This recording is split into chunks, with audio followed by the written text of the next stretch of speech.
Alright, so today's film is actually the highest rated film that I've talked about on this series so far. This is a movie that even has an Academy Award nomination. This is a film that more or less was the Rocky Horror Picture Show before the Rocky Horror Picture Show. And just like that movie, it didn't find its audience when it first came out. Yet I can only assume that about 95% of the people watching this video have not seen this movie before. And it's a simple fact that you should, because simply, this is one of the greatest movie musicals of all time. Delightfully devilish, Seymour.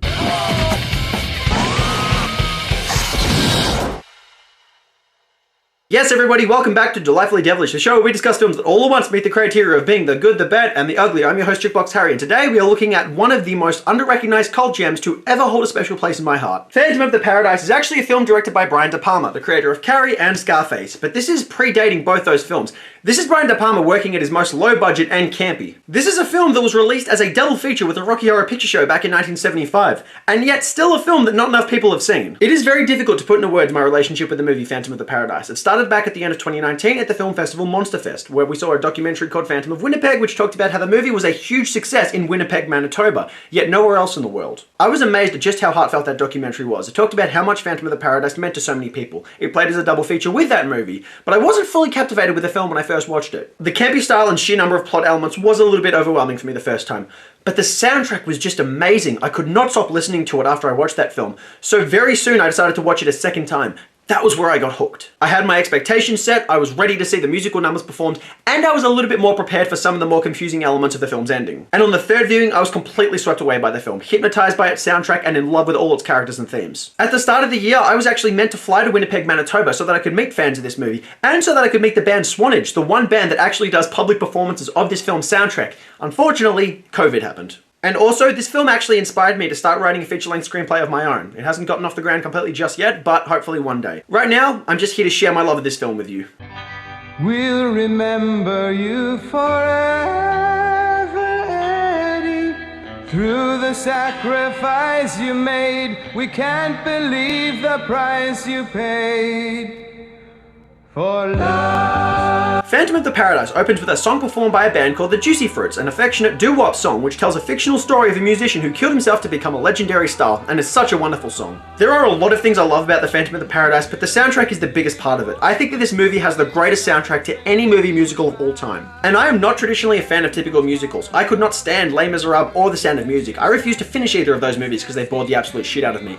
Phantom of the Paradise does something different with the genre, and that's what works for me. The only film soundtrack I've listened to about as much as the Phantom of the Paradise is the soundtrack to Rocky IV, but if I keep ranting about how much I love the songs in Phantom of the Paradise, I'll be going on forever. The best thing I can do is tell you to go listen to the songs yourself, and to watch the film. An off-screen character by the name of Swan talks of wanting to find the perfect song to open his new concert hall, the Paradise, and as he has this conversation, he stumbles across exactly that. And as I live my role, I swore I'd sell my soul for one love who would stand by me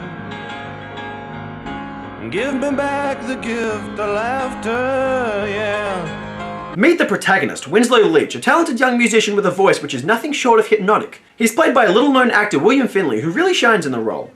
You want that creep to open a paradise? No, not him. The music. Listen to the music. It's a whole series of songs that tell the story of Faust. Who? Faust. What label's he on? Faust was a legendary German magician who sold his soul to the devil for worldly experience and power. You know what? What? I think the Juicy Fruits are gonna dig it.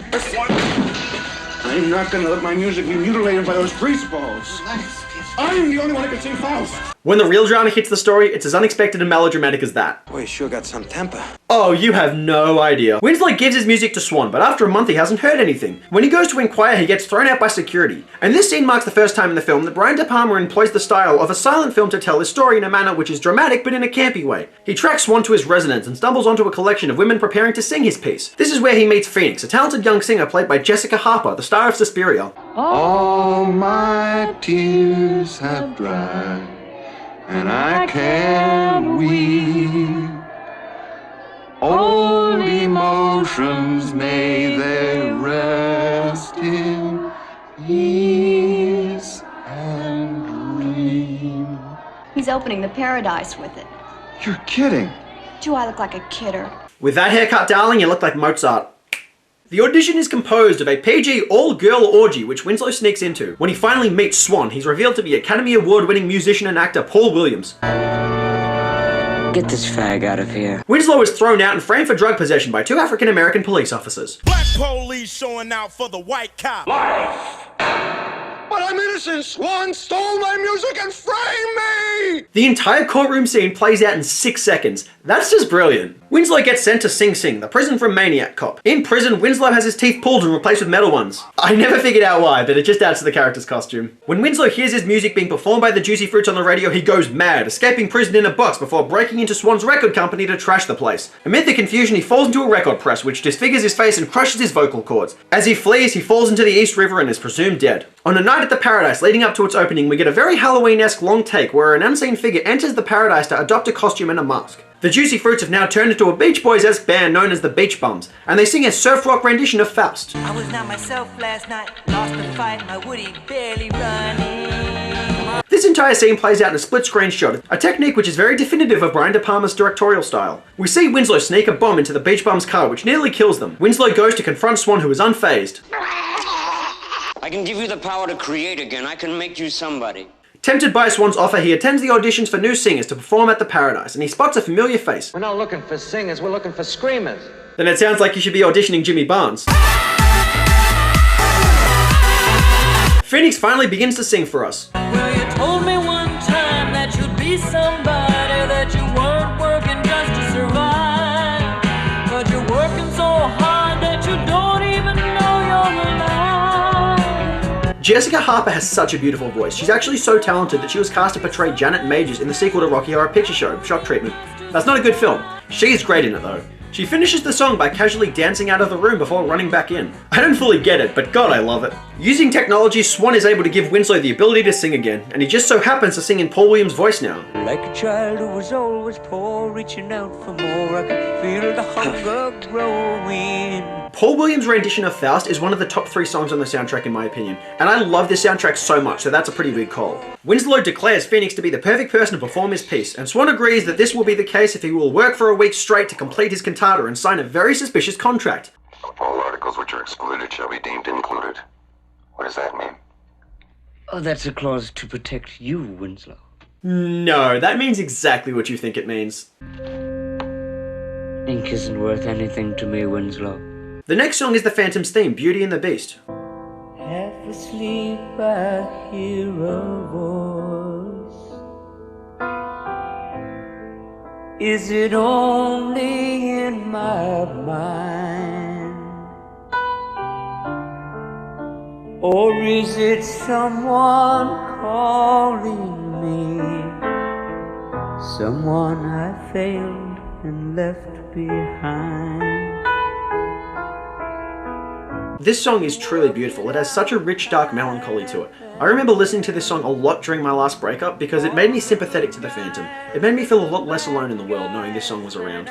Over the course of a stylishly edited montage, we see Winslow working on his masterpiece, followed by Swan attempting to select the ideal artist to perform it, as he considers Phoenix perfect for the position but will only accept perfection within himself. As we see several artists embodying popular music style from the 70s performing, we eventually arrive at the film's most magnificent character. Come together in me now. There's something here like. You have no idea what you're in for with this guy. I give you the future. Beef.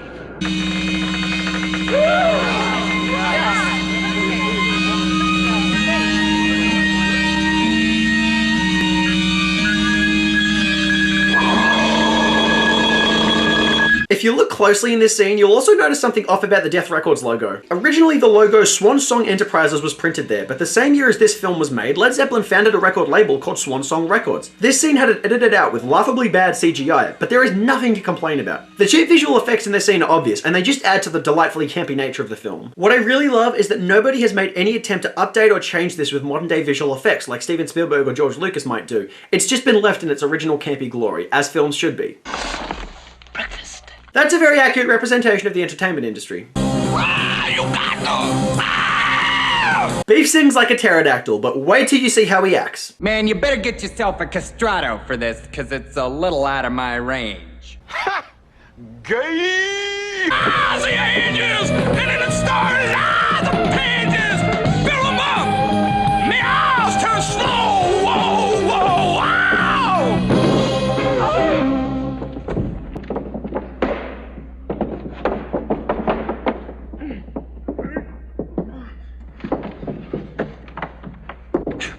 says I can't sing it? Beef does not come with an off switch. Winslow finally finishes his masterpiece. Seal it now.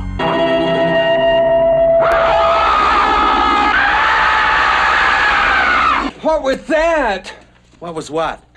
Oh, I knew I shouldn't be screwing around with a dead man's music. Actor Jared Graham is on record as saying that the director told him to be a lot more flamboyant amongst many other things when he was performing this role. He apparently used every single word except the word gay, but Graham knew exactly what he meant. Somehow Winslow breaks down the brick wall, and like in Dressed to Kill and Blowout, Phantom in the Paradise has overt Hitchcock references. Never sing my music again. My music is for Phoenix. Only she can sing it. Anyone else that tries, dies. There really is a phantom. He was just in my shower. He threatened my life. Beef tries to run, but he gets intercepted. And then we get the second best musical number in the film, a very close second.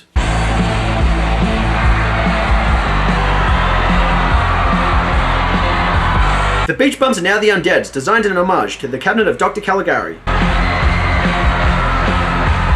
We need a man that is simple perfection. There's nothing that's harder to find. Someone to lead us, protect us and feed us and help us to make up our minds. We need a man that's sophisticated, quiet and strong and well educated. Where to go, what to do, could it be somebody super like you? They also sever audience limbs during the song, and I still don't know if this is meant to be genuine or just part of the show.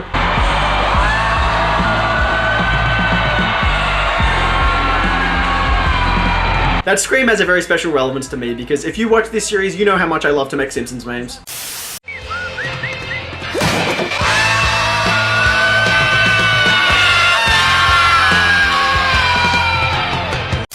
I was recently asked what my soundtrack would be if I was going on a hunting rampage shooting zombies with shotguns, and it was a very close tie for me between Angel of Death by Slayer and Somebody Super Like You by the Undeads. Fuck, I love this song. This song all serves as the lead up to Beef's big reveal, and he gets lowered onto the stage as Winslow rides the set up to the roof. Life at last, salutations from the other side. I can see that you're the devil's pride.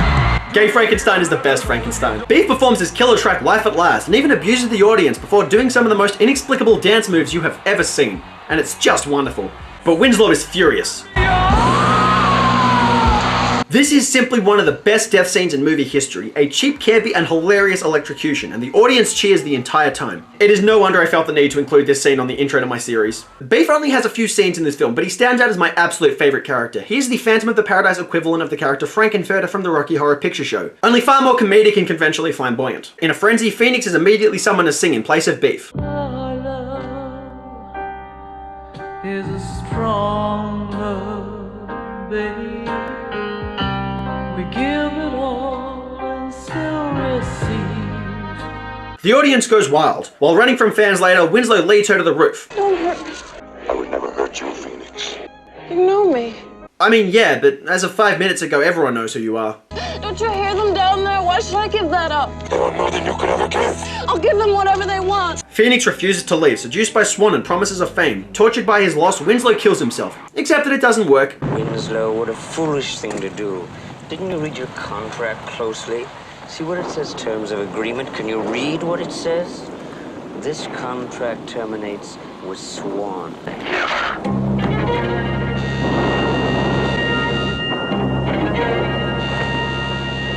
I'm under contract too. Winslow goes to seek that contract, revealing that Swan has made a pact with the devil for eternal youth. He also discovers that Swan plans to have Phoenix assassinated on stage as they marry that night. So he burns all of Swan's contracts, terminating every deal he's ever made. He also stops the assassination. Winslow swings down to the stage and tears Swan's mask off, revealing his face as it is truly aged. He steals a headdress from a performer and stabs Swan with it, killing Swan and thus opening up his own wound. The mood turns tragic as Winslow crawls along the stage, revealing his true face, and some rather cheap but still enjoyable prosthetic effects. Phoenix finally realizes him as the kind soul that tried to help her so long ago, and she holds his body in despair as everyone around her parties, blissfully unaware of what has just happened. But the tragic mood is cut short as the music turns sadistic.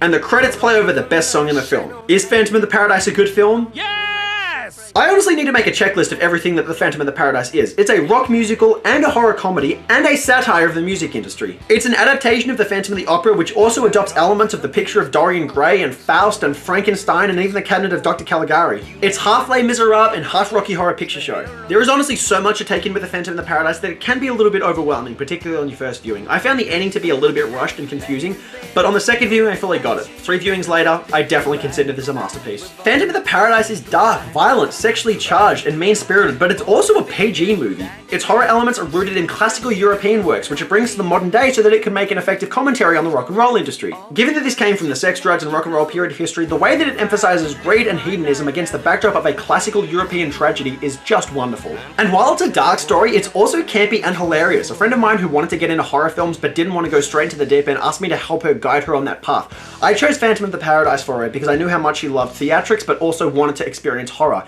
It was just dark enough to work, and now she is a converted fanatic of this movie. Phantom of the Paradise is a magnificent work of low-budget filmmaking. It's set almost entirely in one location, which is a very decorative and colourful set, and it uses a passionate tale of seduction, tragedy, and love to drive its narrative. And every technical error in the film, from the obvious CGI to the low-budget prosthetics, are just part of the charm. The film is also a prominent example of Brian De Palma's directorial passion. Using a limited budget, he nonetheless utilizes stylish editing techniques and a very intense cinematography to keep audiences involved and entranced. And the cast is just wonderful. William Finley is a very sympathetic lead whose transition into madness is very easy to feel, and his physicality beneath the Phantom costume is just wonderful. Jessica Harper is a wonderful phoenix, capturing the character's innocence and kindness while also singing incredibly well. Paul Williams is spectacular as Swan, being a very suave and seductive villain who reigns with a cruel amount of power.